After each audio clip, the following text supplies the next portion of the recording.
Hey friends, just a heads up. In this show, we touch on mental health and some other heavier topics. Nothing too intense, but we want you to take care of yourself and those who may be listening with you. Also, all opinions are our own and not affiliated with 21 Pilots in any way. Listen with care, and thanks for being here.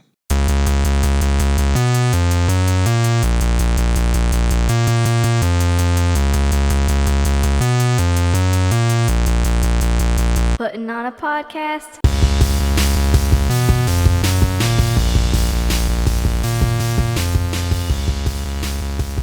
Hello. Hello. When I do that, I feel like Mrs. Doubtfire. Hello. Welcome back to Clique Bait. Yes. And welcome to the show. If you're new, if you're a first timer, a heartfelt welcome. Yes. Here you are. You found us. I think we might have a couple newcomers. Maybe not to this episode particularly. But well, we have no way of knowing that right now. Everyone is new to this episode. Yeah. So. But like new listeners as show. of right now, we have no way of knowing that because this is not live. And what do you mean? Well, we'll have no idea who's listening to this episode until next Thursday or today when you hear this. Today. As of right now, we have no idea who could be new to this episode. That's true. Well, anyway, fine. Like you said, if everyone's you're new to welcome. If you're not, welcome back. Anyway, who cares about all this? We've got some big news right out of the gate here. I don't know if it's news. It's not news. Some big, exciting things. What happened last night as we record this on November 7th, 8th. That was good. Together. November 8th, Saturday in the year of our Lord 2025. What happened? The White Stripes were inducted into the Hall of Fame. Oh, I'm glad you said. I thought you were going to be like Warren Zevon got into the. He did actually, posthumously apparently. As they were talking about him, Warren Zevon, I remembered. Oh, I know who that guy is. I didn't at all. From the Dave Letterman show. So I'm glad they had him do that. What the heck with Dave Letterman, man? I was like, he why looks is he good. here? He looks good for an old man with his cool beard and stuff. All right, well, this isn't a David Letterman podcast. No, it's not. So. The boys played a tribute to the White Stripes. And I would like to, you know what, we'll get there in a minute. Go ahead. The Seven Nation Army couldn't hold them back. No way. Couldn't hold me back from watching either. It was good. You should have seen my panic as I tried to get on to Disney Plus and it wasn't working. Yeah. I was literally panicking. We don't really watch the Disney Plus anymore, so it wasn't queued up and ready to go. But let's get right into this, shall we? Let's do it. I just wrote here, wow. Wow. Just an incredible tribute and performance. It was so good. I have zero complaints other than it took forever for them to get there. I wish it was longer. Is my only complaint. Well, and then I wish it was a little bit louder. I don't think whoever was doing the sound for the show did a great job. Yeah. I wish it was a little bit louder. Well, before we get into the performance itself, let's get into the whole experience. Okay. We got some red carpet shots of the guys and they look so happy. But they put their red carpet goofiness out there like they always do. Yes. I saw them making like the rock and roll, hands. Yeah. I think nobody can see me, but you know what the rock and roll. I don't know if they were supposed to be devil horns or whatever. I feel weird saying that in the context of these guys, but the rock and roll hands and symbol. Just smiling and being goofy like they do. I gotta say, I feel like they switched places a little bit. Josh seemed a little more reserved and Tyler seemed a little more goofy. Yeah. To me, it was kind of fun. Okay. I think they do that. I loved the picture of them with Jack White. Well, there's a couple pictures, but there was one that kept getting circulated because Tyler looks so happy. Yeah. He's just got this sheepish little smile like, this guy is so amazing. Like I can't believe I'm next to him kind of thing. Yeah. Totally fanboying out. So that's cool. So happy to be there and like honored to be there. So I just thought that was pretty cool. Yeah. I had one observation and I wanted to know, is Tyler going all in on the Clancy look? Because he had the hanging cord thing, which I think I gave it a name later, but yeah, the Clancy cord, that's what I call it. He had this like hanging there and, I don't know. It was live, right? When we watched it, was it live? Yes, it was live. I think they have that little like tiny delay. A delay. Yeah. Just in case something Although egregious they happens. said they were able to say bad words and stuff. I heard. Well, them say there was a little thing that said F. this is recorded live, so okay. viewer Well, discretion advised kind of thing. So my thought was maybe they went right from the red carpet into performance, but they didn't. They were like third or fourth on the bill. So is Tyler just wearing this thing around town now? Because he had like a hoodie on, and I think he had the same pants on that he performed in shoes, I noticed. But like, I don't know what was under the hoodie, but he had this cord. Like, what is this cord for? I'm dying to know what this cord is all about. Was the cord in the performance? Yeah. Was it? It's I like wasn't part sure of his about that. performance identity now since Breach, but I don't understand why he's wearing it on the red carpet. I don't know what this is. Is he prepared to like choke someone out or walk someone's dog at any time? Like, what's going on here? Well, here are my thoughts, and I, again, as per usual, could be completely and totally wrong. I had a feeling, so like, I noticed that the strap of his guitar was his Clancy strap. Yeah. I noticed he put his white t-shirt with the black paint on it, the Clancy cord that we've discussed. And I felt like those were just little winks to us, to the clique. Like, I'm still me, but I'm performing for this other person. Because I think it's extremely important for Tyler that the music he makes is for us and only us. He doesn't care about the accolades of other people. Yeah, so I think it's really important that he kind of gave us a little wink, like, I'm still 21 Pilots, I'm still me, right? So that was the take that I got from seeing the strap and seeing the shirt and seeing the cord. Was like, hey guys, like it's for you. This is for you too, you know? I'm wondering if he knew he was going to be wearing this thing. I wonder if it was simply there's so many people here, I don't want to lose this. Oh, okay. You know what I mean? He's had it on Those early, little tiny things are really easy to misplace and lose. You don't want to lose your Clancy cord. I don't know how many of those are out there. So I don't know, like that could be completely wrong.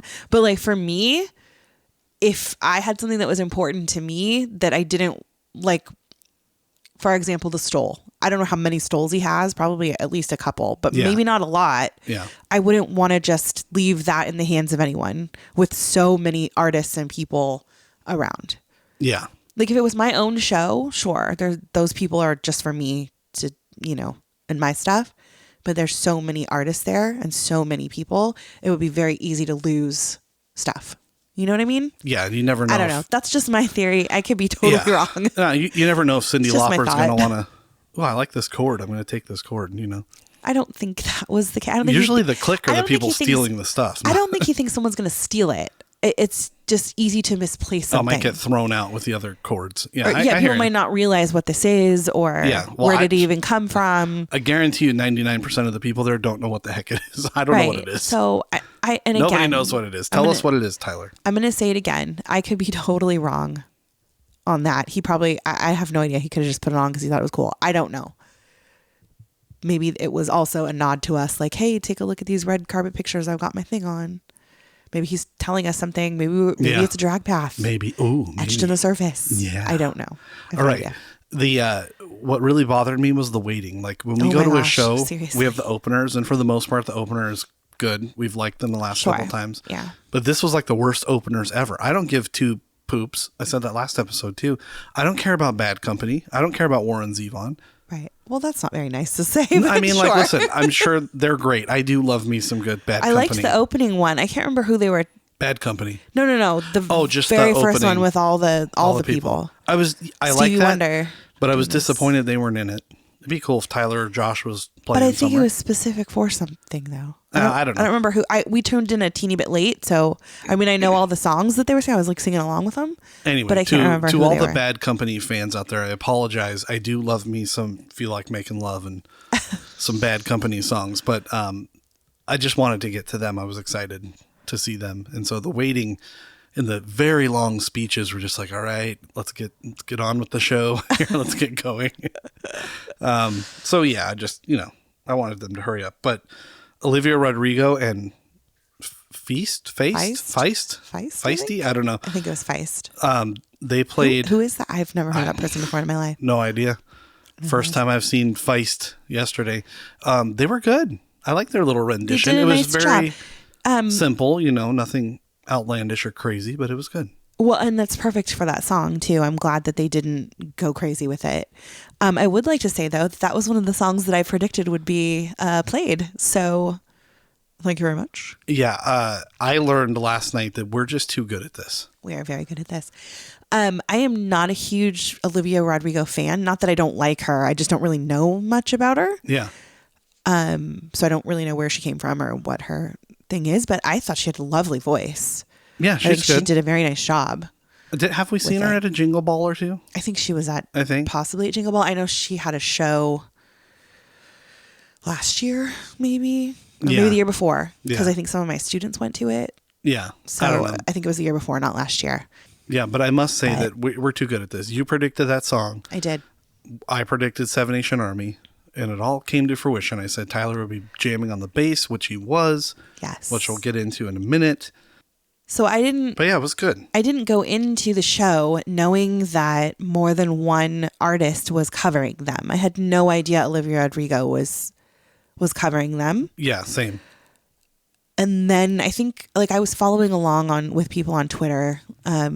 Softest Bandito was tweeting the whole time. Well, she went to sleep because it was 5 or 2 in the morning or something over there. Yeah. At that point. So she had gone to sleep and was like, I hope I wake up if they come on. And she did. She woke up in time. But somebody mentioned it and I was like, oh, I didn't know that. And then suddenly it popped up on the screen that they were going to be covering. So like I said, I'm not a fan of her. So I'm sure she mentioned it just like Tyler did. Yeah. Yeah. But I had no idea. But when the first artist, I guess it was Bad Company, when they first came out and did their first tribute and there was more than one song, I was so excited. It was I was thinking, are we going to get a medley? I was so excited about it. And then I realized, wait a minute, there's other artists. Yeah, that was my only, if I had one complaint, I'll give credit where it belongs. Olivia Rodrigo and Feist did great. They did wonderful. But I would have loved to seen Tyler and Josh just do the whole tribute. But that's me being a selfish cliquey. Yeah. But it was good. I love that show. I mean, the tributes and the covers, which we'll get the into. The videos were cool. Means. If they were, this sounds horrible. Maybe I shouldn't say it. I should just keep my mouth shut. The videos were very nice. The videos? Yeah, the little tribute videos they did. Oh, yeah. They were very nice. Why will you? I was just going to say, if you're a fan of what you're watching, which I wasn't. Yeah. Oh, yeah. It would be great. Yeah. If you really, really like them. Well, I like the White Stripes ones. They were cool. Oh, yeah. Well, of course. Yeah. The Salt and Pepper one was kind of fun too to watch. But brought back some middle school memories for sure. That's the thing too. Maybe it just seemed so fast because I was so excited about it and looking forward to it. But I feel like the Salt and Pepper tribute was so much longer than the White Stripes one. Yeah. They had 5 other songs. They had 5 songs in theirs. What I thought was interesting too, and I'm grateful that this didn't happen because I wanted to see more 21 Pilots, but Salt and Pepper came out and performed their own stuff. And so did the surviving members of Bad Company and whatever. It's and I think that they continued to do that throughout the night from things I've seen on Instagram. So I don't know. It was weird that Jack White didn't play with them. He didn't have a mag, I think. Yeah, it's not he just seems him. He seemed very, he really wanted to make sure that she was mentioned and that she was part of the speech. And he's got kept saying thank you to her. And he's got a successful solo career. So this was about the White Stripes, not about Jack White. So he needs to, I think he did it right. He did it well. He did a great job. All right. Can we talk about their outfits for a second? Was this a mask or a veil? What's going on here? So there's a lot of chatter online about what is going on with the masks. And there's both sides of it. They're hiding their face to not show themselves because they're doing a tribute for someone else. And then there's also people in the camp of, they did that just to be weird, to call attention to themselves. So I have a couple of things to say. This is what I have to say about it. First of all, yes, they were white stripes. Okay. Yeah. I think that's a little obvious, but yes, that's what they were. I got confirmation that this was Tyler's idea, that he told the stylist that he wanted to do this. So this was his choice. How did you get that confirmation? Did he text you? His stylist? Yes, he did. He texted me. Oh, okay, good. I said, hey. Yeah, well, they listen. Hey, Ty, what's going on? Hey, what was up with the mask last night? What up, Ty? What up, Ty? No, not specifically from him. I call him TJ personally. Tweeted, yeah. Yeah. But anyway, yeah. Okay. Somebody tweeted Somehow they know the stylist, text messaged that person and said, what was going on with this? And the stylist said, oh, it was Tyler's idea. We worked out together, whatever. So yes, it was Tyler's idea. He wanted to do this. I believe that it was for a couple of reasons, and these are my belief. I don't have confirmation on this at all. I think they did it because it is about the music. It's not about them specifically. I think their humility is one of the things that make them amazing artists, and they stand apart from other artists. Yes. And he really wanted everyone to hear the music and not see him and his face. I think it also has to do with a little bit of his insecurity, I guess. Right? That's what they used to do in the beginning. They just hid their faces so people could just pay attention to their music and not focus on them and their faces specifically. I don't know if you want to jump into the parts of the song. You want to talk about the song right now, but I feel that his showing his face at a certain part was really specific. And so I don't know if you want me to talk about that right now or if you want me to wait. I do. And the way he was showing his face, I think, means something as well. Yes. So I just feel specifically about this one piece. So I can talk about that in a minute. But I was on a rant about something else too. What did you say about what were we saying? Sorry. I was like getting off on a tangent and then I lost my about place of what we were the talking parts about. of the song. Yeah, no. I know. But I was talking about the veils. It was a tribute to the White Stripes, not a 21 Pilots thing. Yeah. Oh, no, you had made a comment about were they trying to call attention to themselves by being weird? Well, I don't think that. That's what some keyboard warriors Right, that's saying. what you had said. Yeah. I actually think that might be true a little bit.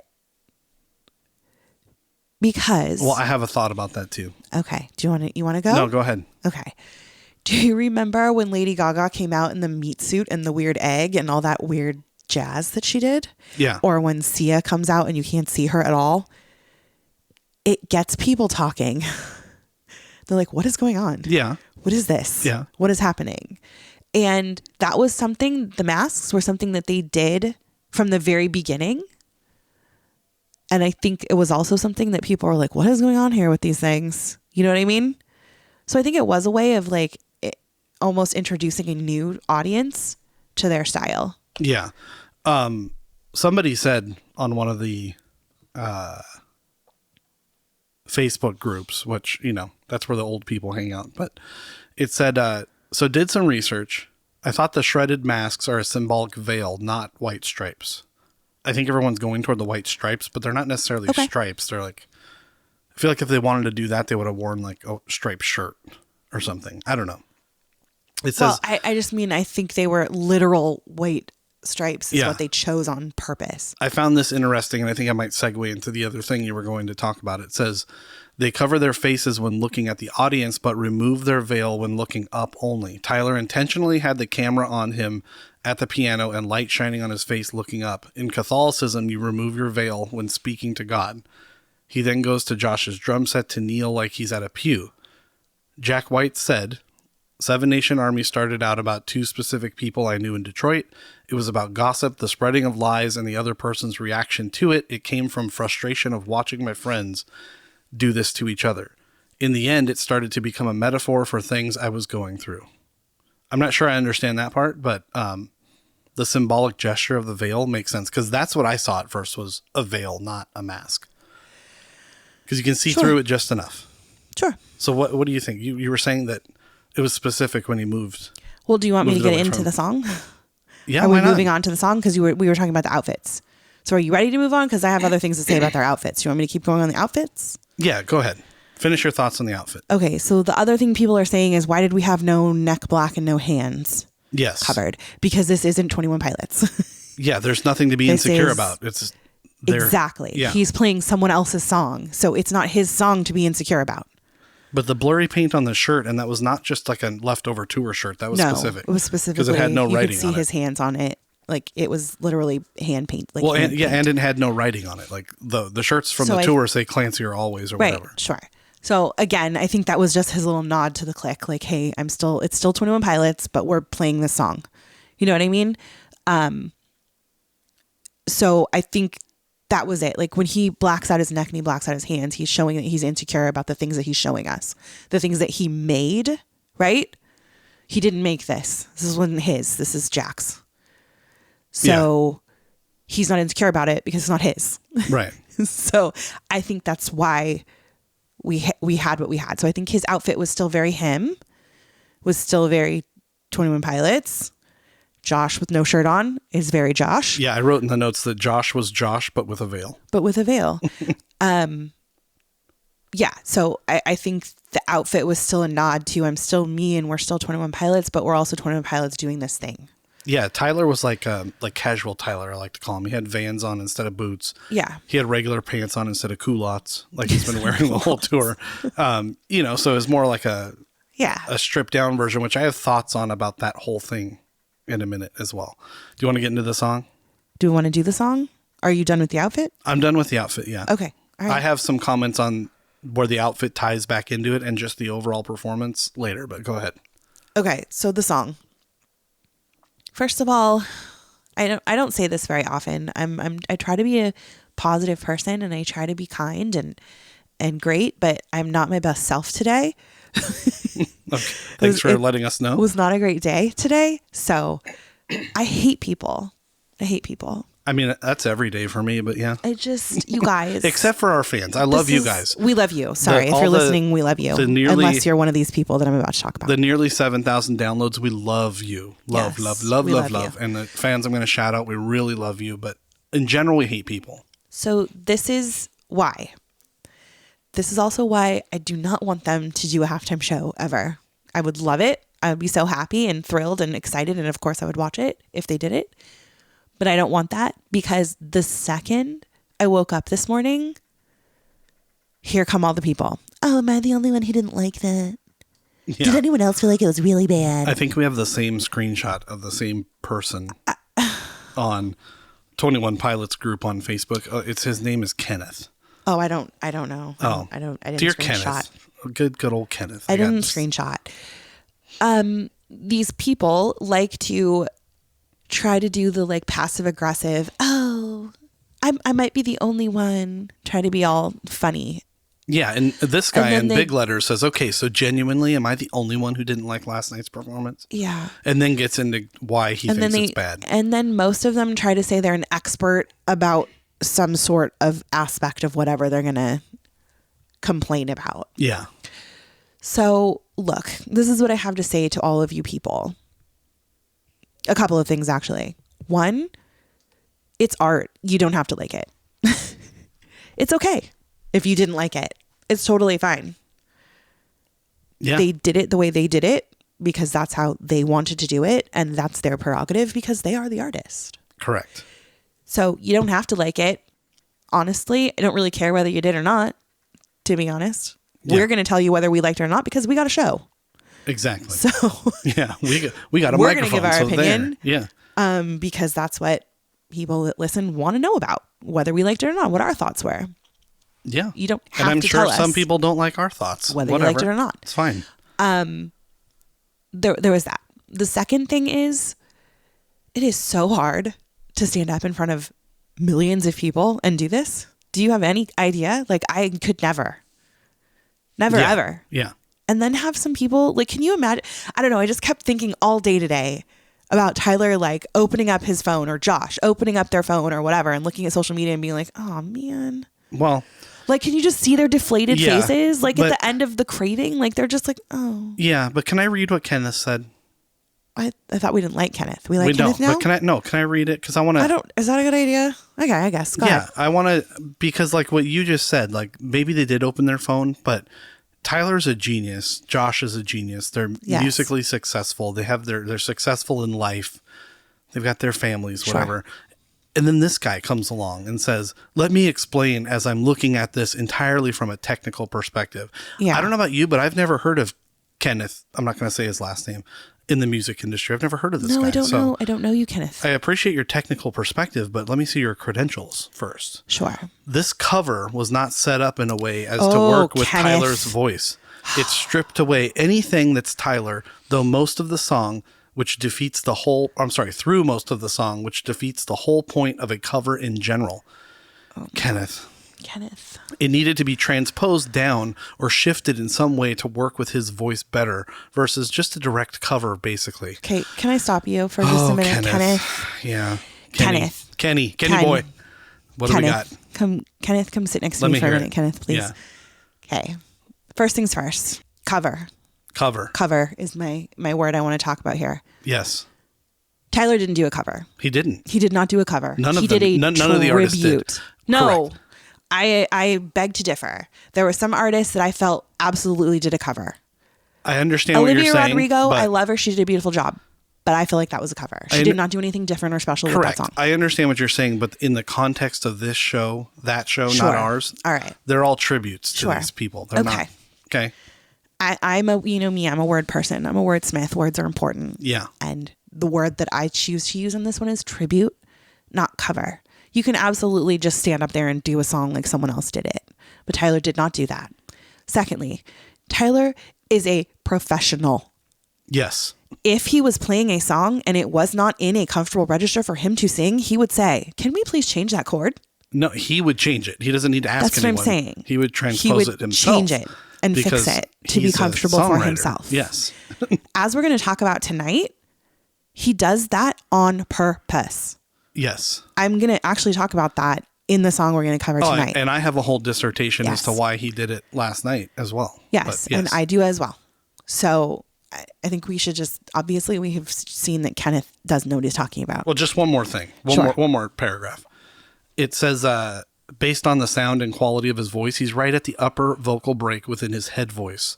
Although it could be the break in his mix as well. Either way, he's stuck in a weird, breathy, almost powerless head voice, unable to leave it for almost the entire song. He wasn't able to pull any power behind his voice for most of the performance, and so the parts where the song is meant to drive more just couldn't hit the same. That's why he almost starts talking those bits that need more power. Kenneth, this is what Tyler does, and it's not a cover. That's why they didn't hit the way Jack White did it, because Tyler's not Jack White, and Jack White's standing 5 feet in front of him looking at him. Yeah. He's not going to try to emulate him and copy him. Or be better than him. He's going to do never. his version of it and do it justice, because he's paying tribute to how Jack White and the White Stripes may have influenced him musically. Yes. So, Kenneth, please go back to your head voice cave and do whatever you need to do. We disagree. Kindly, sir. Kindly, sir. Good day. I said good day. You lose. You get nothing. I said good day, sir. So, okay. Let's talk about the song. Yes. Again, like I said, I think everything Tyler did was meticulously chosen on purpose. The sound, the style, everything. How they made it their own, using bass instead of guitar, all of that stuff was intentional. So I will say in the beginning, when I first started watching it, I was actually bummed because I was expecting Josh to really go on the drums. And he didn't. And I was like, oh, he's just going to play the song. And I was kind of bummed about it because Josh is amazing. Like, he's so good with putting these amazing fills in that you don't realize are even a fill. They just fit perfectly in there. Yes. And so I was kind of bummed a little bit. And then, yes, I agree a little bit with Kenneth that Tyler was very quiet in the beginning. Mm-hmm. But then I started to think about it. And as the song progressed and as the song got different and changed, I realized that it was on purpose. He was very quiet and raw and not over the top in the beginning of the song because I feel like the song was in parts. I feel like it was in two parts. One part was we're going to play the song as if we were playing a cover and we're going to sing it like the White Stripes sang it. And then I think it switched into now we're going to do it 21 Pilots style. Yeah. So the beginning with Tyler being very quiet with the mask was to just showcase this is the song and this is what it sounds like.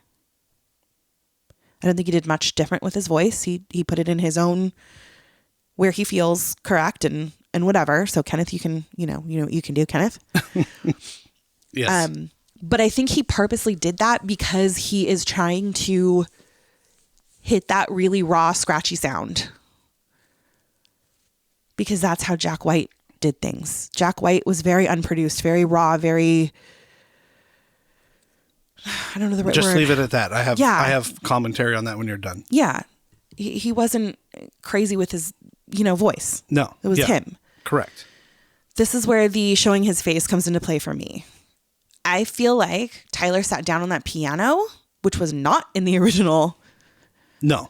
Seven Nation Army, but is something 21 Pilots does, and added their own flair. I feel like he showed his face because he's like, this is us now Yeah. doing this. Yeah. I hadn't thought about the light shining on him and the veil, religious aspect of it, because I don't see Seven Nation Army as a religious song. So I didn't quite put those two together. However, I did notice that the piano parts that Josh was playing were very church sounding, very organ. Yeah. So I did put that together, but I thought that was almost a little like, remember we've talked about this is where they're going? Yeah. I totally agree. So I kind of felt like it was a little bit like, hey, this is where we're headed. Because I felt like from that moment forward, the rest of the song was theirs. Yeah. The rest of the song was what 21 Pilots would have done with it. Tyler played his style. He did a little scream in there that's not in the, Yeah. that kind of stuff's not in the original. So I feel like that's why their faces were shown at that point. And yes, he did put it back when they got back up and started playing again. But as you noticed, Josh got more into it. But also when he got back more- up, he started playing the standard riff that's not his. Right. And I'm not saying he played But anything I feel different on the like- piano, but like you said, the piano's not part of the song. That's him. Yeah. So let me show my face because this is me. Now Yeah. I'm going back to my tribute. I'm going to cover it up. Sure. Yeah. So that's what I have to say about the song. I think the performance was fantastic. I have no complaints other than it was short. The bass playing was exquisite. Like Tyler plays, when he plays live, I feel like he drags like just enough. And what I learned when I played jazz was like there's the time, right? That's like the whatever. But when you're playing jazz, you're like just a micro beat behind it. And that's what makes it swing. If you didn't do that, if you're right on time, it would sound too rudimentary like marching band or orchestra or something. But when you're just a little bit behind, that's when it swings, baby. Yeah. That's what they say in jazz. And I feel like he did that. Like it felt like it was just a little off time, but like perfect. It was just right in the pocket. It was incredible. I loved watching his foot on the pedals doing the... Yeah. And people saying that he should have played guitar. No, he shouldn't have. If you listen to Seven Nation Army, Jack plays the guitar part like a bass. Yeah. I always thought it was a bass. I had no Correct. idea it was a guitar. I totally thought it was a bass. And I thought, this is perfect. Tyler plays bass. This is going to be awesome. No, he played it. He played it on bass because that's what Tyler plays. Tyler does know how to play guitar, but he's not a master at it by any means. Right. And Jack plays it on guitar. But again, this is a tribute. Like if I didn't play guitar or bass and I played xylophone and they asked me to do it, I'd be playing Seven Nation Army on the xylophone because that's what I do. Yeah, absolutely. That's what he does. Yeah. So I thought it was great. Listen, I told you I have some commentary on why this was the way it was. Let's take a look at the history of rock and roll, shall we? Oh, gosh. Okay. Let's turn it way back. I love it. Do you remember? You don't remember. You're too young. So am I. But there was like the Commodores and the Four Seasons course I or the know Four them. Tops and Yeah. the doo-wops, and they're wearing their suits and everything's perfect. And Yeah. it's like this pretty Absolutely. thing and everybody's clean and cool and whatever.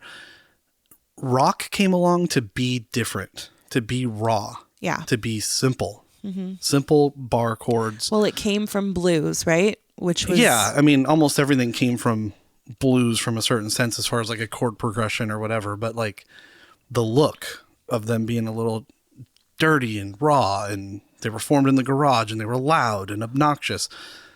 They were different. Yeah, That's well, what rock was supposed to be. That was my point of bringing up the blues, though. The blues was a very like blue collar working man music. Right. It was not, your typical aristocrat type thing.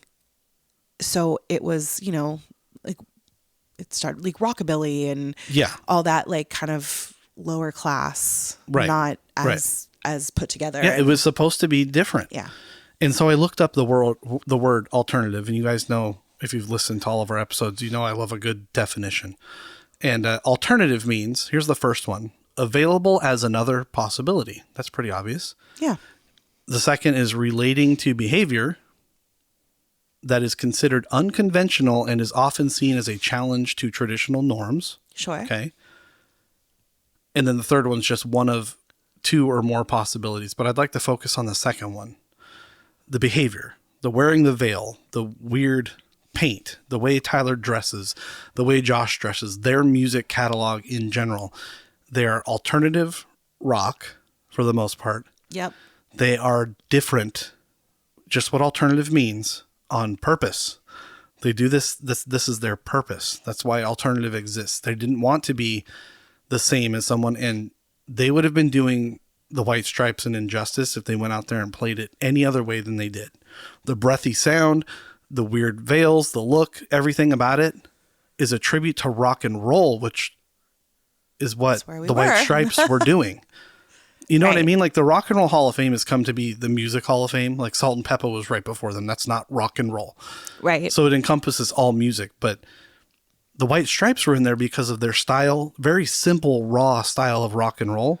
That's what they were trying to emulate and show in their performance. So all these people saying that it should have been this, it should have been that. You don't know what you're talking about. Yeah. I don't really know what I'm talking about, but I do know the history of rock and roll. I've researched it enough, and in my music background, I've paid attention to it enough to know that how we got here is because it was supposed to be different. Yeah. The punks wearing their hair weird and all these different movements to get away from what music was before it. This performance was perfect for that. Yeah, absolutely. Everything about it, the look, all of it. So quiet down, everybody. Well, there's that, but also it was so good. Trying to come out and say you should have done this, you should have done that. That's like telling Van Gogh, like, oh, you should have done this stroke instead, or should have used this color. Like, you don't do that. Yeah, I mean, I think we want them to do certain things because we're fans and we love them, but when they step out of their comfort zone and do something different, I don't know about you, but I embrace it. I'm like, well, this is awesome. Sure, absolutely. It's different. It's not what I'm used to. Like Scaled and Icy's different, but I like it, you know? Absolutely. So just one more quick question before we move on from the Rock and Roll Hall of Fame. Yeah. Do you think they will get in someday? And totally. When do you think it will be? Well, it has to be 25 years after their first release. So you can't be inducted until it's been 25 years since your very first record release. So what, Vessel was 2012? So no, well, I don't know if they're going to call self-titled. Would they use that? Maybe for a timeline purpose, but basically they're going to get in because of Blurry Face. Let's just say it. I mean, that's what made them. But I don't think them it's not your big, first hit. You know? It's your first release. So I think they that's would what I'm probably. saying. Would it be self-titled? Because that was 2011. Yeah, maybe. Or I thought it was 2009. I don't know. Yeah, I don't know. But anyway, it's not anytime soon because that's quite a ways away. But yeah. But yeah, I think they'll get into. I think they will. I'm curious who With will. Who will do their the fact tribute. that they have a platinum album record that no one has hit yet. Yeah. I mean, that's kind of. I wonder. amazing. I mean, obviously, we don't know what the future of music looks like from now, but I wonder who will do their tribute. Be kind of cool.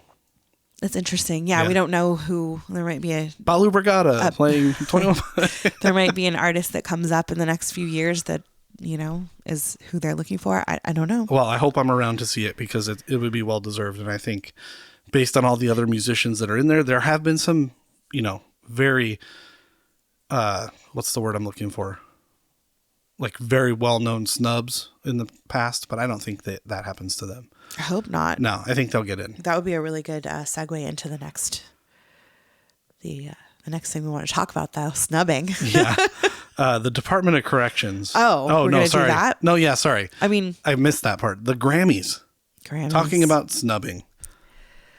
Oh, Lord. I mean, it was just 2 songs. So it was 2 songs. And I'm not going to say it's the best of their catalog. I won't say that. I love The Contract. I think it's great. I know there's a lot of people out there that don't like it. I personally love, every time I listen to it, I'm like, oh, I love this part. Oh, I love this song, Yeah. I feel like it probably could have gotten put into a couple other categories than the ones that it got put into. But for it not to even have been nominated is kind of annoying. But the line for visual media is what's bothering me the most. Yeah. I totally thought we were a shoo-in for that. That video was phenomenal. Does it have another platform where it can win? Like, can it win an Oscar or a Grammy or an Emmy or something? No, because it's not a movie. It's just a show. Maybe an Emmy, but I think that's passed for that because it would have been Arcane. Yeah. I mean, it did win the video game. Woo. Hey, all right, the Nerd Award, yeah. Not the nerd. Well, Come on. yeah. Sorry to everyone out there that plays video games. The reason also that I'm the most upset is because what was it, like 3 or 4 songs are from the same movie? Yeah. And yes, it was great. It was a good movie. Very, very good. I think visually beautiful. But really, what movie? The Sinner. Oh, yeah. Yeah.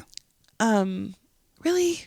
Yeah, I don't know. Listen, do we need, 4 out of the 6 songs to be from the same movie? I hope next year they dominate with, or they get some recognition for Breach, but like I'm over it. I'm over it with the man deciding what's good, because like the people that were nominated are just not on this level. And I'm saying that as a super fan, but I like all music, and I didn't see anybody I was impressed with on that list. Nope. I mean, I'm pulling for Tyler, the Creator, for Chromacopia, but that's because I like him. He's a phenomenal rapper and very 21 Pilots-esque with the writing, I think.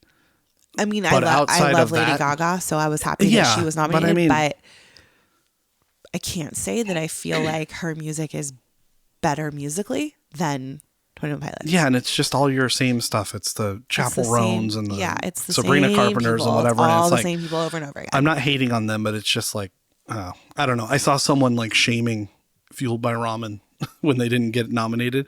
And so I don't know if these people just do a better job of promoting themselves or their label does or what. But yeah, there was the Clickies were snubbed once again, but we'll stick together. Right. We'll get through it. We'll get through it. We don't need your stupid trophies. No, we don't. Yeah. All right. I have a story I want to talk about. There was a girl on Instagram, and I'm not going to share her name because I don't want people to go shame her or whatever. She posted a video, I guess, about, it was supposed to be a joke when she said, when you ask your mom, or it was like POV, you ask your mom if you can follow 21 Pilots, and she says no. And then goes on to post pictures of her at every show that she has gone to for the Clancy and the Breach tour. And it turns out between the 2 tours, she went to 26 shows. Wow. That's a lot. Some of them in Europe.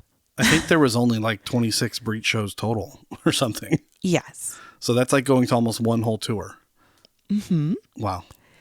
So people, naturally were, they had lots to say. What is she, like a stay-at-home daughter? That's her job? So that's like, pretty much the comments we got. Like, wow, mommy and daddy really, take care of you. Well, she of course came out and was like, no, I work 3 jobs. Okay. How do you have 3 jobs that allow you to be gone this much? Yeah. And then someone also broke down like the math. If you were to, because she was in the pit like for most of it. There was a couple ones where you could see she was in the seats, but she was in the pit for most of it. So people were like, okay, well, let's say pit tickets are $150, $200 each. You spent something thousands of dollars on just tickets alone. Yeah, plus travel, plus food. Then you have to travel. Yeah. Then you have to stay places. Then you have to have food. Like, how is this possible? How are you possibly doing this without any help or credit cards? Because she insisted she did not use any credit cards. It was all completely paid. She said she got him, like, a lot of the tickets were last minute. But then people were like, well, don't you have to travel? Like, how did you get a plane ticket at the last minute? Yeah. Did you just buy the ticket hoping that you would get the pit ticket? Like, what? I mean, if you're sacrificing sleep or you have friends with you, you could drive the route. Sure. That they did. I mean, they do, basically. So you could do that and like just plan to be in the next town and hope to get a ticket, but that's unlikely. That's absurd. So yeah. So, and then I believe that I saw her hometown was Florida, in Florida somewhere. And so she flew to Europe to see them in several shows. Is this who I think it is? No. Okay. It's nobody big. Because they're from Florida none of the big too. Clickies. No. Okay. It's none of the big Clickies, no. But I mean, the plane tickets are not cheap. I don't know. It's wild because I just wondered your thoughts on how many shows is too many shows. well, I don't think it's not, as long as you stay out of their way and you don't get stalkerish. Sure. There's no such thing. I mean, go nuts if you can afford it. If I was independently wealthy and had a private jet, I'd be all over this. I'd do it too. And, maybe no judgment. I don't even know who this is. I didn't see the name. Maybe one of her jobs is selling feet pics on OnlyFans. I don't know. So if you have that kind of job, then yeah, you probably could travel. Sure. Okay. And afford it. So I'm not, no judgment, but if I had a feet pics, or, farts in a jar or whatever that people do to make a lot of money out there on the internet and, had the freedom to travel, I'd do it. Why not? Okay. I don't think I'd rub it in everyone's face. I would just do it on my own because there's a lot of people out there that, and we've talked about this before, like there's a lot of people that can't even go to one show, and that's, whatever. If you have the means and you work hard, fine. But I don't believe in rubbing it in anyone's face, whatever your scenario is. Yeah. Just go do it. There was quite a few too where she was on barricades. So people were like, oh, great. So not only have you gone to 26 shows, but you took barricade places from people who really want to be there, Yeah, I do. So interesting. Yeah. I was just curious what your thoughts were on how many shows was too many shows. Well, considering we have a few more to go. We have lots more to go. With travel and everything else, I don't feel like we have a lot to say here. We're even the third of the way there, though. No. No. Of course, not with the total. I thought you were saying to get to that total. No, I just mean like our willingness to go see them, like, travel 12 hours in a car to see 8 minutes at a hockey game. But that was a special thing. And we're right up there with them. Here's the thing, though. We're not, though, because... Never mind. It's us, I'm right, not guys? even... No. It's because it's us and we get away with it, okay? So there. No, I was going to say something, but I don't think it would work out. So I'm not going to. All right. Well, good. Way to think before you open your mouth. I love that. All right. Department of Corrections. That's what happens when we don't think or research before we open our mouth. It turns out that Jack actually took Meg's last name. And she did not keep his. You said that last night, and I have questions, Jack. Yeah, Jack, I have questions. It was bizarre. And then he gave this little speech last night about my sister. Yeah, and there's been speculation online for a while, like whether they were related or not. I don't know. There's just some bizarre things going on here, but yeah, no judgment, whatever. But Jack took Meg's last name. That's why they were both white. And who knew? Who knew? No idea. All right, TOP fans doing incredible, amazing things. I found this one on TikTok. It is Mae, MAE .art with 2 A's, AART. And then I don't know if you have to put the little / logo to look them up, but the clicky symbol. They have the 21 Pilots logo with the slashes after their name, and they're on TikTok. And what they're doing is they're making like books, and they're taking like graphic art, like printouts and painting it and whatever. Very kind of modern, like not hand drawing it. You know what I mean? It's more like a digital kind of graphic art. And putting it into these books, and they're making each page or two is one song. Oh, yes. I've been seeing this person too. Yeah, I love it. Yeah. The last one they did was Pet Cheetah and had this really cool, like, I just saw that the other day. Yeah. Landscape looking with the cheetahs. It was cool. So yeah, it's pretty awesome. Yeah, check them out. Or I'm assuming it's a she. It looks like a she hand. Yeah. I don't know. Who knows? Has done like a lot of them. Really cool. I loved I want to say the Redecorate one, I think was my favorite. It was really cool. Yeah. Just the way that they do it. And then there's also, oh my gosh, what song was that? I don't remember what song it was, but the way that they did it, it was like dark outside, but then in the center of the page, they made it like light, like a light was shining down. Mm. So the way that they like pasted the stuff, it just looked really cool. Like a Thomas Kincaid, but for 21 Pilots. Well, no, it was like almost like a spotlight. It was only on one particular piece of the room. Oh, cool. So then the outside part. So it must have been like, which song has like demons in the corner? I don't know. What song is that? Oh my gosh. Sure, whatever. I can't think. It's fine. We'll figure it out. There's one where he talks about like demons in the corner or something in the darkness, in the dark spots. Dark parts of my heart? No, parts of my thought. Not heart. You were all that I got? No. Don't forget maybe about me. Maybe it was down. About me? Anyway, that's fine. Yeah, I think it's probably that. All right. I'll find it. Some quick shout outs to our fans. Man, the Spotify click is strong. Wow. I love it's the same 3 or 4 people, and occasionally some others will chime in, but they're awesome. I love the comments. Keep them coming. Our friend Tyler's jumpsuit It's not Jump Sweet. No, it's not Jump Sweet. That's a typo with my fat fingers. But they solved our Tyler Jenna power couple name with Gendler. How do we not see that? That's easy. Oh, yeah. Gendler. I like that. Yeah, I think that's good. So yeah, that's perfect. I don't know how we missed that. Thank you, Tyler's Jumpsuit. And then want to give some big shouts to Eva. She clarified that she's a she and not a they. So thank you. Letting us know that she listens to our stuff not once, but twice, all the way through. I love it. Thanks, Eva. Awesome. And then, wait, that was Raina I'm talking about. I'm sorry, Eva. I don't know if you're a she. You might be a they. Raina said that she's a she. Thank you, Raina, for clarifying. Okay. Eva's new. I have not seen her post. They, them, or maybe Jesus. Eva. I had a student whose name was Eva. Spelled I've that not way. seen them post before, but they commented and said that they listen to our show like all the way through and also while they're going to bed. They thought it was funny that we mentioned that one listener falls asleep to us, which I still don't know if that's good or not. And then of course there's our pal Marper, who's always comes through with the detailed notes.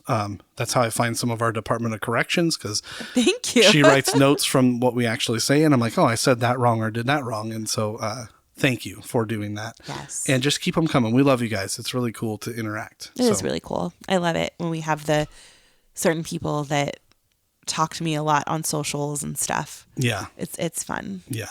I love it. All right. Are you ready? Is the audience ready to get wet? Are we ready? Sure.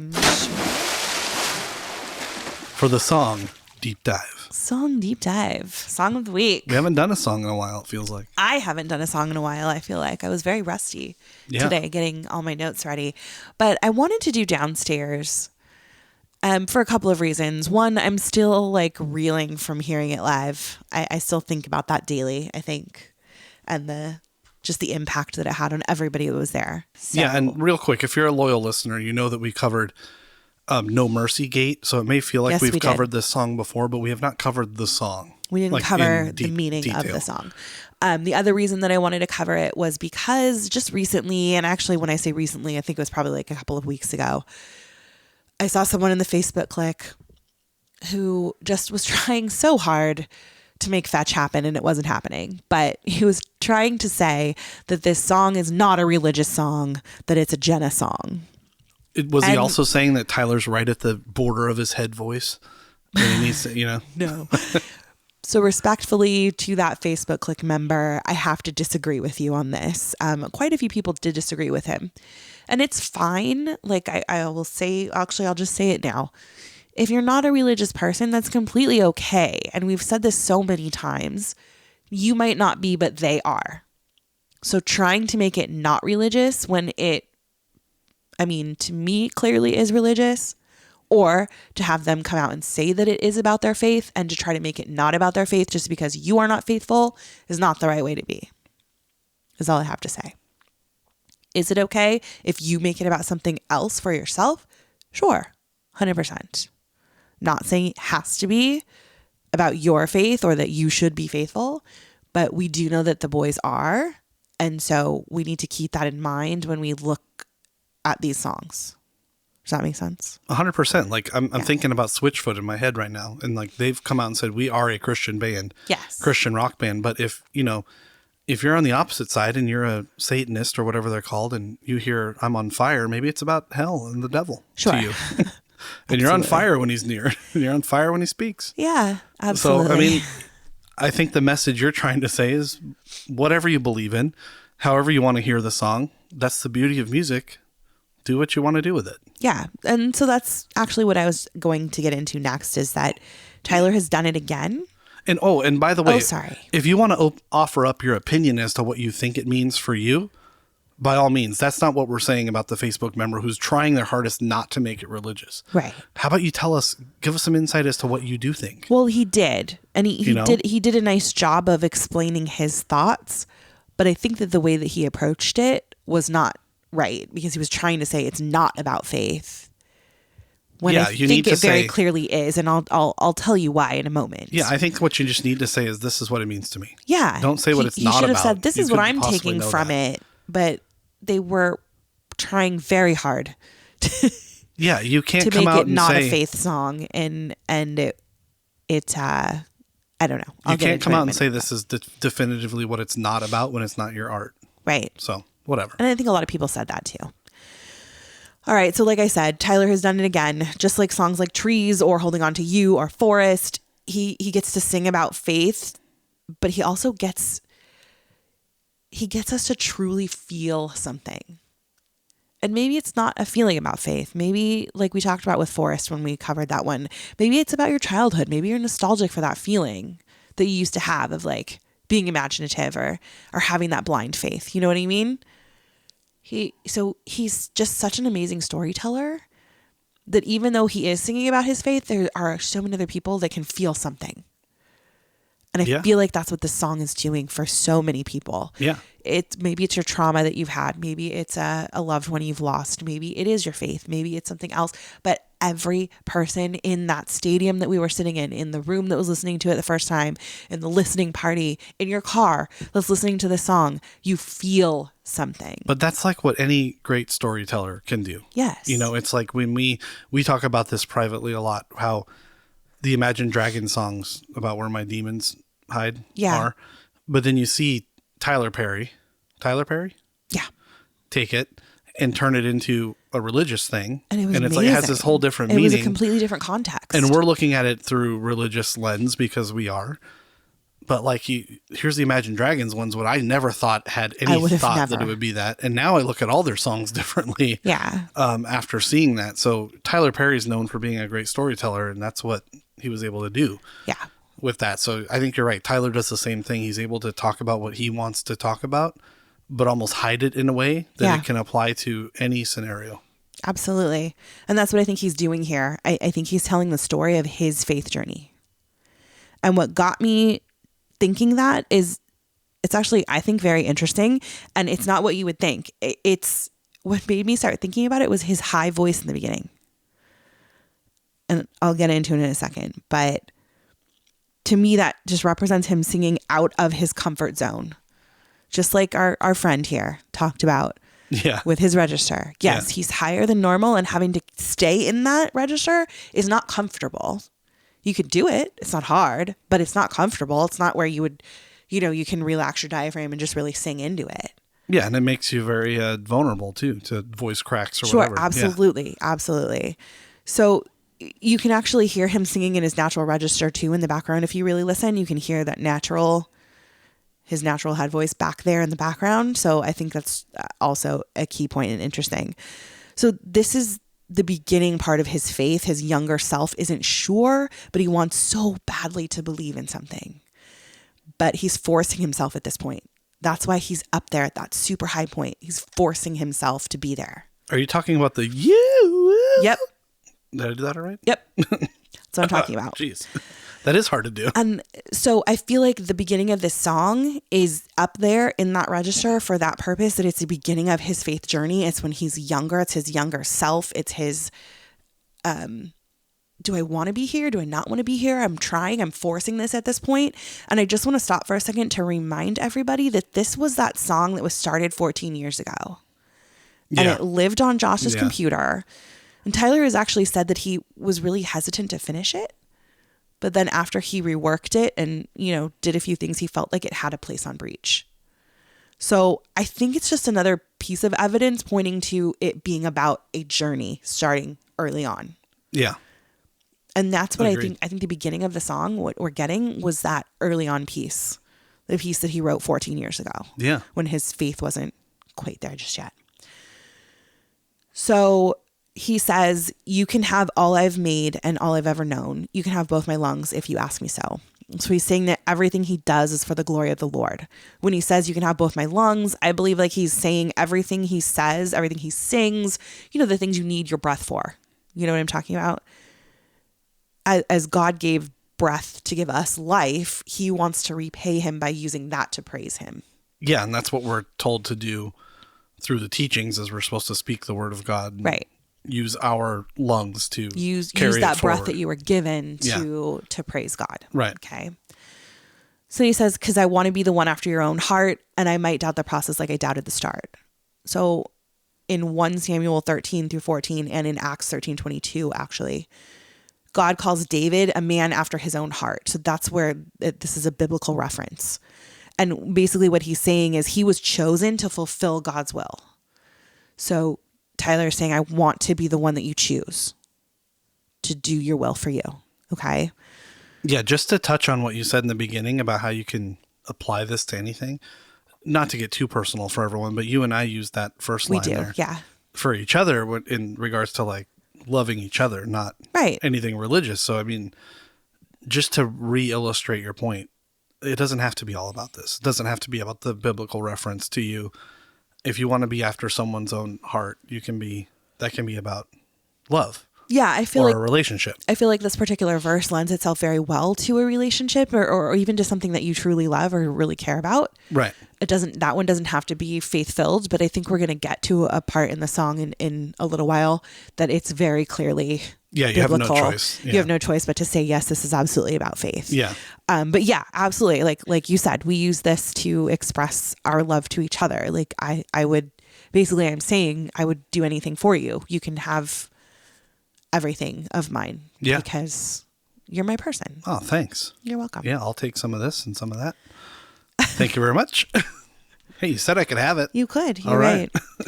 All right. So, I didn't finish my thought here. So, like I said, Tyler's saying that he wants to be the one to do God's will. He's saying he wants to be this way in his faith, but he might doubt things along the way.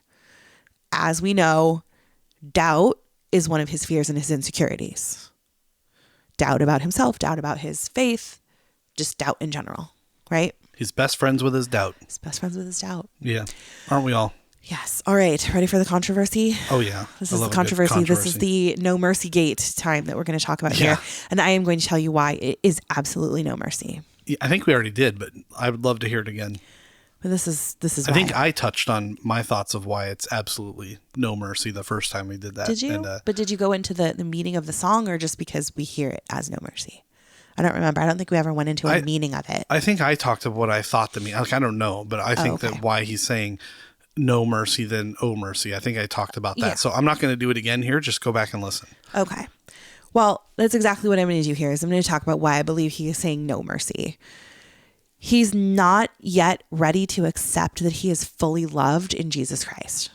It takes a certain shift in your being to truly believe that you are worthy of that. And to understand the awesomeness that entails. Like that's actually, if you're a religious person or a faith-filled person, please feel free to chime in on social media about this with me when I post this. But when you really think about it, it's kind of scary. When you really think about, oh my gosh, like I'm living my life like this. And yet this person gave up the one thing they truly loved, which was their son, to save me. And I'm like, and I'm here like, cussing out my kids and like, and when I need them, they'll still be there for me. Every time. So, it's like, So when you truly think about that, it's a very scary, humbling kind of thing. Like I just said, I still don't believe that I'm worthy sometimes. So I think he's saying he doesn't want mercy yet because he's not ready to accept it. Yeah. He's not sure that he is worthy to accept this mercy from God. This mercy of, I'm going to give you my son so that you can know me. Yeah. And know heaven. I think I said this in the context of making music, that he doesn't want mercy yet in the creative process. Like, give me all the bad feedback. Sure. Because like, if you look at it in that lens, he's going down there to make his art. He goes in the basement as a studio. I believe that's how I phrased that, but I feel like it's the same thing. Like, I want no mercy right now, like you said. Yeah. I think this part of it, that's what I want. I think he's saying it as like, I don't deserve it. Right. At this point. All right. So then we get to the chorus. As we've talked about many, many times, the cellar or the basement is his safe space where he can go to just be himself. But it also represents hiding away. He uses cellar as like a shelter from the weather because that's actually what it is to a lot of people. So it's got like a really good double meaning. So, you hide in the cellar when there's a storm or whatever. You know what I mean? Yeah. Like literally you hide there, but also storms can also represent emotional things. Yes. Yeah. And just the noise of life, everyday life.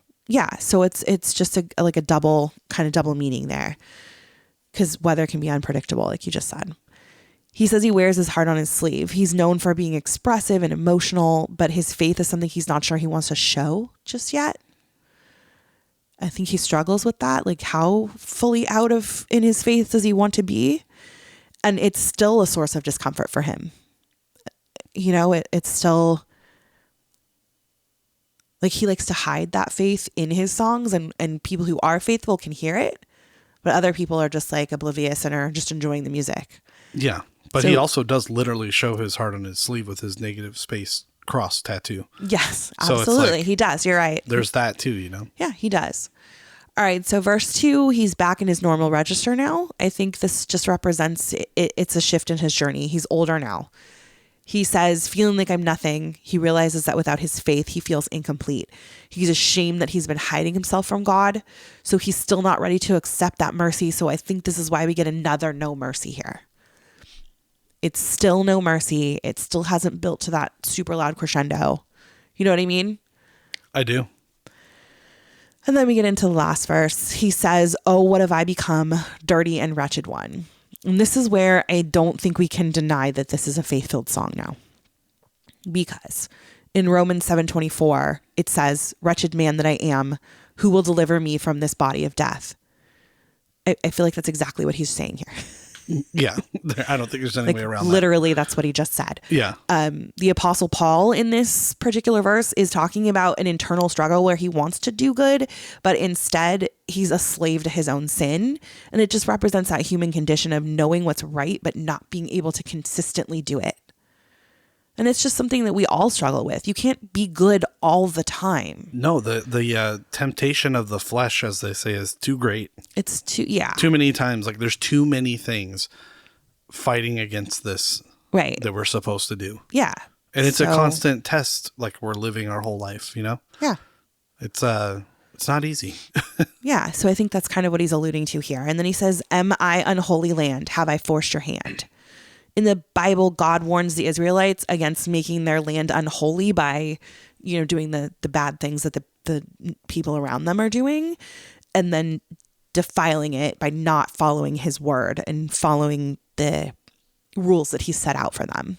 And he says, have I forced your hand? Meaning, has he finally done badly enough that God is forced to give up on him? Like the flood, for example. He puts this flood out because people are just like, whoops, these ones didn't work. Start again, right? So I think Tyler is kind of alluding to something of that nature. Like, have you just finally given up on me? Am I just not enough? You know what I mean? I do. Yep. And I think this is where we get the whoa mercy. I think he's finally ready to accept his place in God's love because of that humility he just showed. Of that, am I finally good enough for you? Like, he's ready to accept that now. Like, don't give up on me is what he's saying. Now I need you because I'm at the bottom. Yeah. And now I need you, right? Yeah. I think the building up of the music is perfect right here too. It's like that. It's loud. It's, I need you now kind of a thing. Like, things are dire. It also sounds like worship music now at this point, as we've said before. But then he ends it again with the first verse. He gets back to the end, and the last word is start. Yeah. Right? Yeah. And so it's that thing that he likes to talk about, that cyclical nature of stuff. Faith is not I'm just going to be faithful today and that's it. I'm done. And it's a straight line. Yeah. It goes in waves. It starts from the beginning. It's that thing of doubting the process like you doubt the start, right? It's just it's a constant renewal. You can't just say, oh, I'm faithful. You have to constantly renew it. And that's when we go to church and we get in our faith, we get the communion. Yeah. We're renewing our faith every time. Yeah. We're saying, yes, I still believe. Right. And so it's that circle that we get to again. So he has ended it again with a circle. Yeah. I could be pretty nuts here, but I'll save all this for a future episode because there's a lot to it, but I have thoughts about Josh Dunn, the man, and the character Torchbearer. Okay. And what he means. I think he's a symbol of faith. Torchbearer is a symbol of faith. We think Clancy's a Christ, right? Or a Christ. A Christ. I think Josh is a symbol of the faith. And where this song falls on the album right after the contract makes a lot of sense to me. Oh. If you look at this whole album in a biblical lens, like the way he tries to hand him the jacket and all that stuff. I promised you a contract during the show. He's like kneeling in front of Josh saying that. I feel like he sees Josh as like this godlike figure in his life somehow. Well, I think someone centering the faith around him. And I don't know if I don't know enough about their history, and I'll do the research before I do this, whether Josh and the Dunn family is a more Christ following family than the Joseph family. Like maybe he was more religious than Tyler. Yeah, I don't know if he is. Point. Based from what I know, it seems more like the Joseph family is a little bit more on the religious side. I don't know. Yeah, I don't know either. And so I'd like to figure that out, because I feel like, Josh comes into the band, everything changes. I feel like Tyler's always trying to impress him. And so the insecurities are there. I think he just sees Josh as like this figure that came in and like saved his band, saved his career, saved his life in many ways. And so I see Torchbearer and Josh as like this kind of light figure to him. Well, I think we talked about before when I was actually covering how I believe Clancy is a Christ. I think Torchbearer and Josh in turn is like a Holy Spirit. I think he's that guiding light, that our conscience almost, that helps keep us on the right path to the Lord. Yeah. He's part of that Trinity. So if you look at it in the sense of Tyler and Josh, I feel like they put God as their center. Holy Spirit and Jesus Christ are the other two parts of the Trinity. So if we're saying that Tyler's a Christ and Josh is a Holy Spirit, then that would make sense that God is their center. Yeah. And I just think if you look at it from a real life standpoint, like maybe Tyler wants to go left and the right way is down the middle or whatever. I feel like Josh in real life as a friend, like steers him in the right direction. Yeah, for sure. Like you can kind of hear it in his voice in that voiceover thing. And I still don't know if that's a real voice memo or like it has to be. Why would they just make the way he does it, he's like, I'm a little hesitant to tell you this, but I need to tell you this because I'm your friend and I'm your guiding light and I'm telling you that maybe not. Maybe but yet we still did it. Yeah, I mean, that's why I'm the Tyler of our relationship for sure, because I don't really care what you say. We're doing it anyway. Dang it. Yeah. So I don't know. There's just a lot to think about there. I think that little clip, though, was why, even though it was quite the vibe change, it was perfect, because we have that little clip there to tell us, oh, yeah, that was a vibe change, but this is why they did it. I think as we get into those songs at some point, and do a deep dive and study them, we'll see what maybe that vibe change was or means. Because now I think about it, I was just, while you were saying all that, I was thinking about Breach as a whole as being a Christian album, and placement of the songs means things. One way maybe means things like, this is our new direction. It's one way. We're doing it. There's no turning back. Sure. This is our new path. We're going to be more faith forward in our music. It's going to be in your face. We're not going to hide behind it. Next album will be like that as well, and it's a one way. There's no turning back. I like it. So I don't know. More to follow on that. More to follow. For the next song of the week at some point. Not saying we're going to do that one, but we will at some point because we're going to do all of them. Yes. Right? Okay, are you done? I'm done.